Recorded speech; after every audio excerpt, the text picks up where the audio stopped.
यंदाची विधानसभा निवडणूक ही बरीच वेगळी आहे. वेगळी म्हणायचं कारण म्हणजे नात्यांमध्ये होणाऱ्या लढाया.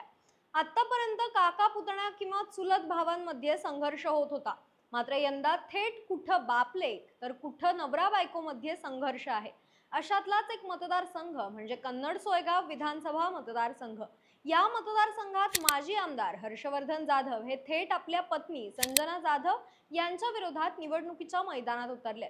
आता त्याच पार्श्वभूमीवर आपण पाहणार आहोत की नेमकं कन्नड सोयगाव मतदारसंघात सुरू काय आहे. हर्षवर्धन जाधव हे आपल्या पत्नीचा पराभव करतील का? तसंच विद्यमान आमदार उदयसिंह राजपूत यांच्याबद्दल काय वातावरण आहे? चला तर मग बघूया. नमस्कार, मी यशस्वी मुळे. तुम्ही बघत आहात महाराष्ट्र भूमी. 2019च्या लोकसभेपूर्वीचा काळ आठवा. मराठा आरक्षणाचा मुद्दा पेटत चालला होता. ठिकठिकाणी आंदोलनं होत होती. अशातच कन्नडचे शिवसेनेचे आमदार हर्षवर्धन जाधव यांनी मराठा आरक्षणासाठी राजीनामा दिला. हा राजीनामा काही फक्त दाखवण्यापुरता नव्हता, तर त्यांनी थेट सभापतींना राजीनाम्याचं पत्र पाठवलं होतं. त्यामुळे हर्षवर्धन जाधवांच्या राजीनाम्याची बातमी राज्यभर पसरली आणि त्यांना मराठा तरुणांनी डोक्यावर उचलून घेतलं.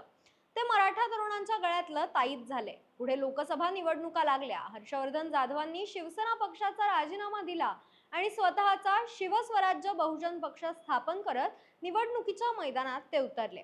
आता इथं त्यांचा पराभव झाला खरा, मात्र त्यांचं निवडणूक लढवणं हे शिवसेनेला घातक ठरलं. 20 वर्षांपासून एक हाती संभाजीनगरवर सत्ता गाजवणाऱ्या चंद्रकांत खैरे यांचा पराभव झाला.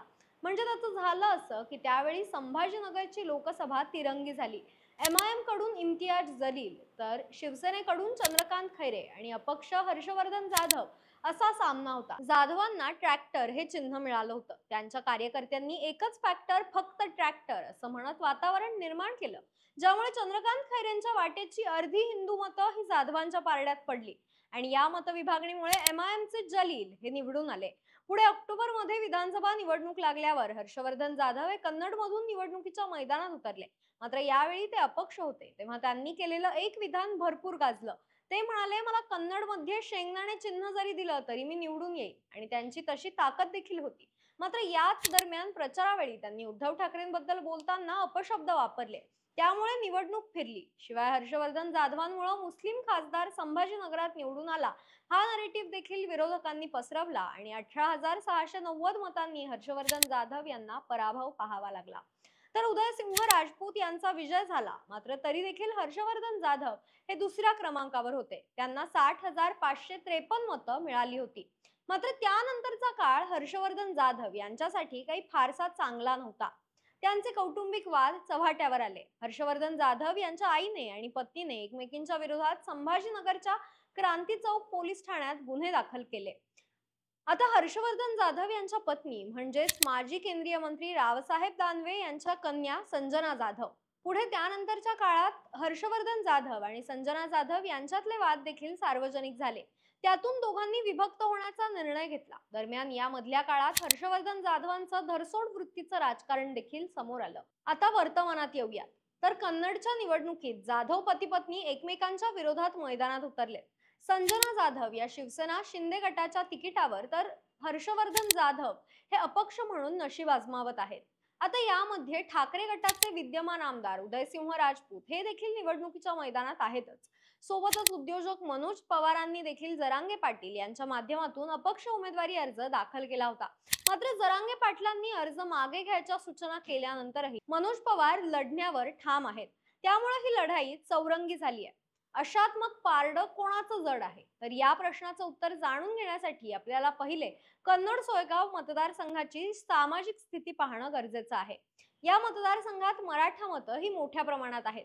त्या पाठोपाठ OBC मतं येतात आणि त्यानंतर दलित मुस्लिम मतं येतात. आता यंदा होणाऱ्या चौरंगी लढतीमध्ये 3 मराठा उमेदवार आहेत. पहिले म्हणजे हर्षवर्धन जाधव, दुसऱ्या संजना जाधव आणि तिसरे मनोज पवार. यामध्ये मनोज पवार यांच्याबद्दल जर बोलायचं झालं तर त्यांनी मनोज जरांगे पाटील यांच्या माध्यमातून उमेदवारी अर्ज भरला खरा. मात्र जरांगे पाटलांनी अर्ज माघारी घेण्याच्या सूचना दिल्यानंतरही मनोज पवार यांनी आपला उमेदवारी अर्ज हा कायम ठेवलाय. त्यामुळे मराठा समाज त्यांना मतदान करेल की नाही याबद्दल शंका उपस्थित झाली आहे.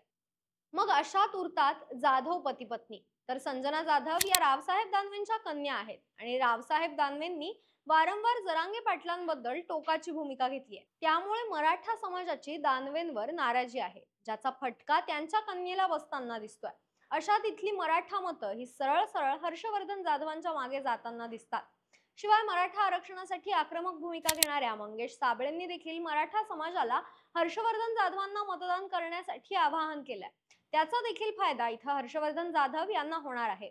त्याशिवाय आणखी एक मुद्दा समोर येतो, तो म्हणजे 2019 साली हर्षवर्धन जाधवांनी मराठा आरक्षणासाठी आमदारकीचा राजीनामा दिला होता. त्यामुळे देखील मराठा मतं ही भावनिकरित्या त्यांच्याशी जोडली गेली आहेत. यात हर्षवर्धन यांच्यासाठी एक बोनस पॉइंट देखील निघून येतोय. तो म्हणजे संजना जाधवांना शिंदे गटात आयात करून उमेदवारी देणं हे स्थानिक शिंदे गटाच्या कार्यकर्त्यांना पटलेलं नाहीये. त्यामुळे शिंदे गटाच्या केतन काझेंनी बंडखोरी देखील केली होती. मात्र ऐनवेळी त्यांनी आपला उमेदवार अर्ज मागे घेतलाय. मात्र काझे हे नाराजीतून संजना जाधवांचं काम करतील की नाही याबाबत शंका उपस्थित केली जाते. कदाचित ते आपली ताकद हर्षवर्धन जाधवांच्या देखील मागे उभी करू शकतात. आता इथल्या ओबीसी, दलित आणि मुस्लिम मतांबद्दल जर बोलायचं झालं तर ठाकरे गटाचे उदयसिंह राजपूत हे ओबीसी समाजातून येतात. त्यामुळे ओबीसी समाजाची मतं ही त्यांच्या बाजूला जातील खरी. मात्र इथं हर्षवर्धन जाधवांनी आपल्या आमदारकीच्या काळात केलेलं काम समोर येतं. हर्षवर्धन जाधव यांनी आपल्या आमदारकीच्या दोन्ही टर्म मध्ये ओबीसी, दलित आणि मुस्लिम या तीनही समाजाला सोबत घेत काम केलंय. त्यामुळे या तीनही समाजातलं काही मतांचं पॉकेट हे हर्षवर्धन जाधवांसाठी प्रत्येक निवडणुकीत फिक्स असतं. आता यंदा देखील तसंच होताना दिसणार आहे. त्यामुळे कुठेतरी असा कयास लावला जातोय की हर्षवर्धन पाटील हे यंदा आपल्या पत्नीसह ठाकरे गटाच्या उदयसिंह राजपूतांना पराभूत करत कन्नडमधून आमदारकीचा फिक्स गुलाल उधळणार आहेत. याबद्दल तुम्हाला काय वाटतं ते आम्हाला कमेंट्सच्या माध्यमातून नक्की कळवा. धन्यवाद.